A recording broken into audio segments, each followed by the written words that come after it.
الشيطان الرجيم بسم الله الرحمن الرحيم الحمد لله رب العالمين الرحمن الرحيم مالك يوم الدين إياك نعبد وإياك نستعين اهدنا الصراط المستقيم صراط الذين أنعمت عليهم غير المغضوب عليهم ولا الضالين رب ذل جلال کا بے انتہا کرم، اس کا فضل اور احسان۔ اللہ تبارک و تعالیٰ نے اپنے فضل سے ہمیں روزہ رکھنے اور تراویح پڑھنے کی توفیق عطا فرمائی۔ دعا فرمائیں اللہ تبارک و تعالیٰ ہمیں پورے امن و امان کے ساتھ، پوری عافیت کے ساتھ، پوری سلامتی کے ساتھ پورا رمضان روزہ رکھنے اور تراویح پڑھنے کی توفیق عطا فرمائے۔ گزشتہ رمضان شروع ہوا تھا لیکن پورا رمضان نصیب نہیں ہوا، تو دعا فرمائے اللہ تعالیٰ اس مرتبہ پوررا رمضان سلامتی کے ساتھ، عبادت کے ساتھ اللہ گزارنے کی ہمیں توفیق عطا فرمائے۔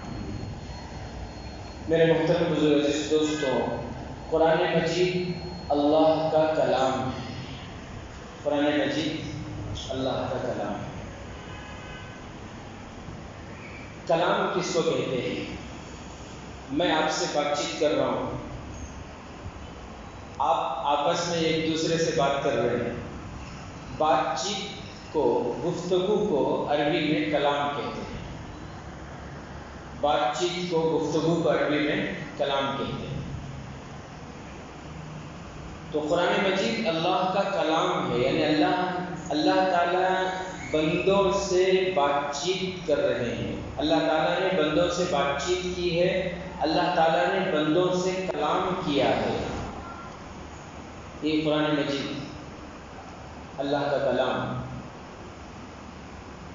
جیسے اللہ تبارک و تعالیٰ حضرت موسیٰ علیہ السلام کو موسیٰ کلیم اللہ کیوں کہا جاتا ہے؟ کلیم اللہ ان کا لفظ اس لیے ہے کیونکہ اللہ نے ان سے ڈائریکٹ بات چیت کی تھی۔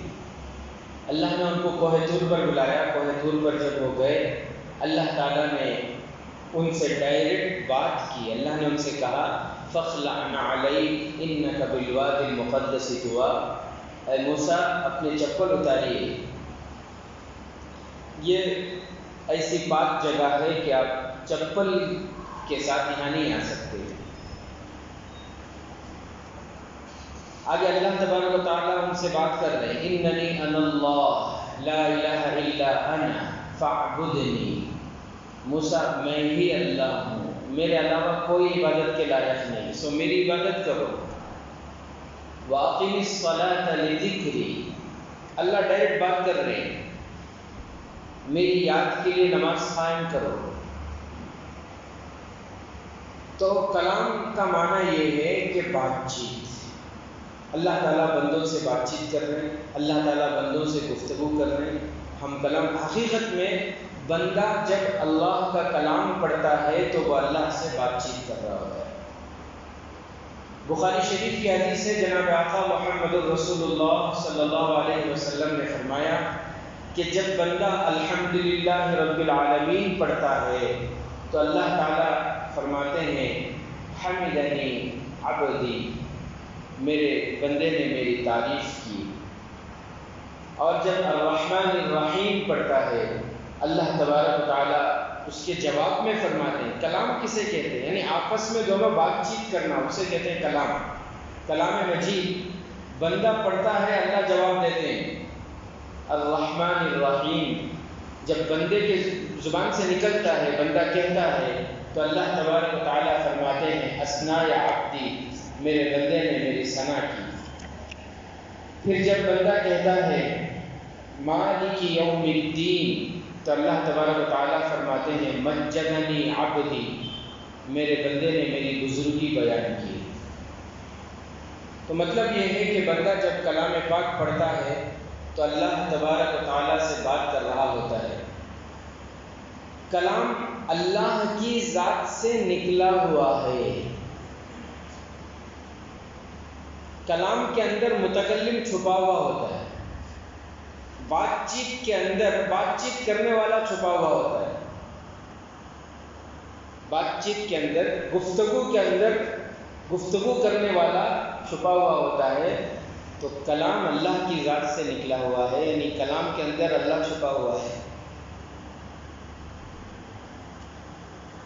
اورنگزیب رحمۃ اللہ علیہ کے زمانے میں ایران کے بادشاہ نے ایک خط بھیجا۔ وہ خط کیا بھیجا تھا کہ اس نے ایک مصرع لکھ کر بھیجا تھا، ایک شعر کا ایک مصرع۔ اس کی زبان سے وہ نکل گیا تھا، در ابلق کسے کم دیدہ بود، جس کا معنی یہ ہے کہ چت کبرا موتی کسی نے بہت ہی کم دیکھا ہوگا، کسی نے بہت کم دیکھا ہوگا۔ سب سے پہلی بات تو یہ ہے کہ چت کبرا کسے کہتے معلوم ہے؟ چت کبرا کالا اور سفید رنگ ملا ہوا ہے، جیسے زیبرا میں ہوتا ہے، کالا رنگ اور سفید رنگ ملا ہوا ہو، اسے کیا کہتے ہیں؟ چت کبرا۔ موتی تو کالا اور سفید میں نہیں ہوتا، موتی تو بہت خوبصورت ہوتا ہے اس کا کلر، لیکن اس کی زبان سے نکل گیا چت کبرا موتی کسی نے بہت کم دیکھا ہوگا۔ شعر کا ایک جملہ تھا، اسے دوسرا جملہ جوڑنا تھا اسے۔ بادشاہ تو اس زمانے کے بادشاہ ہوتے تھے، اس نے ایران کے تمام شاعروں کو بلا کر اس نے یہ کہا کہ دیکھو بھائی، ایک مصرع ہے، اس کے مناسب اور ایک مصرع اس میں جوڑ کر شعر کو مکمل کرنا ہے، یہ مصرع یہ شعر کو مکمل کرنا ہے۔ پہلا مصرع کیا ہے کہ چت کبرا در ابلق کسے کم دیدہ بود۔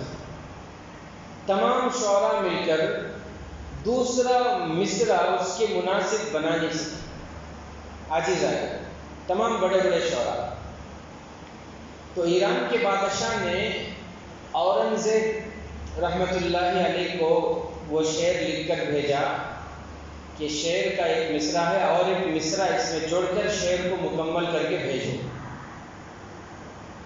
اورنگزیب رحمۃ اللہ علیہ ہندوستان کے جتنے بڑے بڑے شاعر تھے ان تمام کو جمع کیے، اور ان تمام کو جمع کرنے کے بعد ان کے سامنے یہ شعر رکھے کہ دیکھو، ایران کے بادشاہ نے شعر کا ایک مصرع کہا ہے، دوسرا مصرع اس کے ساتھ جوڑ کر شعر کو مکمل کرنا ہے۔ مصرع کیا ہے؟ در ابلق کسے کم دیدہ بود، چت کبرا موتی کسی نے کم دیکھا ہوگا۔ تمام شعراء سر جوڑ کر بیٹھے، لیکن ایک مناسب جملہ اس کے ساتھ نہیں جوڑ پائے۔ بہرحال مجلس برخاست ہو گئی۔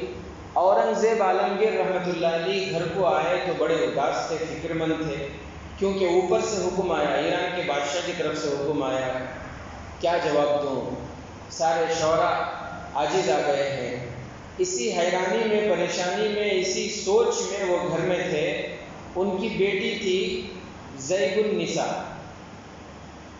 ان کی بیٹی نے ابا کو دیکھا کہ ابا بڑے پریشان ہیں، تو بیٹی نے پوچھا کہ ابا کیا بات ہے، آپ پریشان نظر آ رہے ہیں؟ ابا نے کہا کہ دیکھو بیٹی، مسئلہ یہ ہے، ایران کے بادشاہ کی طرف سے خط آیا ہے، اور خط یہ ہے کہ اس کے زبان سے ایک جملہ نکل گیا ہے، ایک مصرع، اس کے مناسب اور ایک مصرع جوڑ کر وہ شعر بنا کر بھیجنا ہے۔ میں تمام شاعروں کو بلا کر پوچھا، لیکن کسی سے نہیں بنا، تو اب وہی سوچ رہا ہوں میں کیا کروں۔ بچی نے دیکھا وہ شعر، پہلا جملہ تھا در ابلق کسے کم دیدہ بود، چت کبرا موتی موتی کیسا ہوتا ہے؟ ایک ہی کلر کا ہوتا، خوبصورت ہوتا ہے، لیکن اس میں لکھا تھا کہ چت کبرا موتی کسی نے کم دیکھا ہوگا، دوسرا مصرع بنانا تھا۔ بہرحال وہاں سے بچی چلے گئی۔ دوسرے دن رات کو سوتے وقت جب وہ بچی سرما لگانے کے لیے آنکھوں میں سرما لگائی تو سرما ذرا تیز تھا، آنکھوں سے جو آنسو کا قطرہ نکلا تو سرمے سے لگا ہوا وہ قطرہ، آنسو کے قطرے کو شعراء حضرات اپنے شعر میں موتی سے تعبیر کرتے ہیں۔ آنسو کے قطرے کو شاعر کس سے تعبیر کرتے ہیں؟ موتی سے۔ تو جب وہ آنسو کا قطرہ نکلا اور اس میں سفیدی بھی تھی اور پھر کالا کلر بھی تھا، یعنی سرما، تو بچی کے زبان سے پھر وہ ابا کا وہ شعر یاد آیا، وہ بادشاہ کا بھیجا ہوا شعر یاد آیا کہ در ابلق قصے کم دیدہ بود مگر اشک کے بتانے سرما آلود۔ بچی کے ذہن میں کیا خیال آیا؟ مگر آنکھوں سے نکلا ہوا وہ پانی، آنکھوں سے نکلا ہوا موتی جو سرمے سے ملا ہوا ہو، آنکھوں سے نکلا ہوا وہ پانی جو سرمے سے ملا ہوا ہو۔ مطلب وہ شعر کا مصرع ایک دم جم گیا ہو۔ ابا کو جا کر بولے تو ابا خوش ہو کر وہ لکھ کر ایران کے بادشاہ کو بھیج دیے۔ ایران کا بادشاہ جب یہ پڑھا تو خوشی سے اچھل گیا، خوشی سے جو ہے، اور پورے شعراء کو بلا کر بتایا کہ دیکھو ہندوستان سے شعر کا جواب آ گیا ہے۔ سارے شعراء مل کر دیکھے، بڑے حیران، ان کو قدر ہوئی اس کی۔ بھئی بات کی قدر ہوتی ہے نا، ایک چھوٹا بچہ بولتا ہے پانی لے کر آؤ، لفظ ایک ہی ہے، پانی لے کر آؤ، تو اس کا ایک ویلو ہے۔ ہم عمر ساتھی، ہمارا فرینڈ کوئی بولے پانی پلاؤ تو اس کی ایک، کوئی ابا بولے، امی بولے تو اس کی ویلو، حالانکہ لفظ سب جگہ ایک ہی ہے، پانی پلاؤ پانی پلاؤ پانی پلاؤ، لیکن بولنے والے کے حساب سے وہ جو ہے، اگر اللہ کہہ دے پانی پلاؤ تو پھر اس کی کتنی قدر ہوگی اس لفظ کی۔ تو بہرحال تو تمام شعراء نے یہ کہا ایران کے بادشاہ سے کہ ان کو یہاں بلائیے، جس نے اس شعر کا جواب دیا ہے ہم ان کو دیکھنا چاہتے ہیں، اور حکومت کی طرف سے ان کو انعام دیجیے، ان کی ہمت افزائی کیجیے، ان کو ایوارڈ سے نوازیے۔ تو ایران کے بادشاہ نے پھر اورنگزیب کو خط لکھا کہ جس نے یہ شعر لکھا ہے ان کو ہمارے پاس بھیجیے، ہم ان کی عزت افزائی کرنا چاہتے ہیں، ہمت افزائی کرنا چاہتے ہیں، انعامات سے ہم نوازنا چاہتے ہیں۔ اب جب وہ خط آیا تو اور زیادہ پریشان ہو گیا اورنگزیب رحمۃ اللہ علیہ۔ کیوں؟ اس لیے کہ اس کا جواب کس نے دیا تھا؟ ان کی بیٹی نے، اور بیٹی کوئی ایسی ویسی نہیں تھی، قرآن کی حافظہ تھی، عالمہ تھی، متقیہ تھی، پرہیزگار تھی، صوم و صلاۃ کی پابند تھی، پردے کی پابند تھی۔ وہ کیسے ایوارڈ کے لیے شعراء کے سامنے بے پردہ ہو کر جا سکتی؟ کیا وہ تو کبھی نہیں جا سکتی، وہ تو جائے گی ہی نہیں، کیونکہ متقیہ، پرہیزگار، عالمہ، حافظہ۔ تو ان کے ابا بڑے حیران ہوئے، پریشان ہوئے، یہ کیا اور بڑی مصیبت آ گئی ہے پہلے سے، تمہارے شعر و شاعری کے شوق نے بڑی مصیبت آ گئی گھر میں۔ بولے ابا کیا ہوا؟ تو اس طرح وہ بلا بھیجیں کہ جس نے شعر مکمل کیا اسے بھیجو، ہم اسے انعام سے نوازنا چاہتے ہیں۔ اب میں ان کو نہ بھی نہیں بول سکتا اور تم کو بھیج بھی نہیں سکتا، کروں تو کیا کروں؟ بچی نے کہا، زید النساء نے، کہ ابا آپ کو حیران پریشان ہونے کی ضرورت نہیں، میں ایک اور شعر لکھ کر دیتی ہوں، یہ لے جا کر پہنچا دیجیے۔ ایک اور شعر بچی نے لکھا، مخفی منم در سخن چون بوئے گل در برگ گل۔ بہت زبردست شعر، اس کا ترجمہ یہ ہے کہ میں اپنے کلام میں ایسے چھپی ہوئی ہوں۔ یہی میں آپ کو بتانا چاہ رہا تھا کہ انسان جب اللہ کا کلام پڑھتا ہے، سنتا ہے، اللہ کی ذات سے نکلا ہوا کلام ہے یہ، جب عقیدت کے ساتھ، محبت کے ساتھ جب انسان پڑھتا ہے تو پھر اسے وہ محسوس ہوتا ہے کہ وہ اللہ سے بات چیت کر رہا ہے۔ آج وہ لذت ہمارے اندر نہیں ہے۔ شروع میں مسجد بھری ہوئی تھی، پہلے دن میں کیا ہم دیکھ سکتے ہیں، پہلے دن کتنی بھری ہوئی تھی مسجد میں، بعد میں دنان جانے جانے کیسا کرتی وکٹان کرتا وہ 2020 میں گرتی،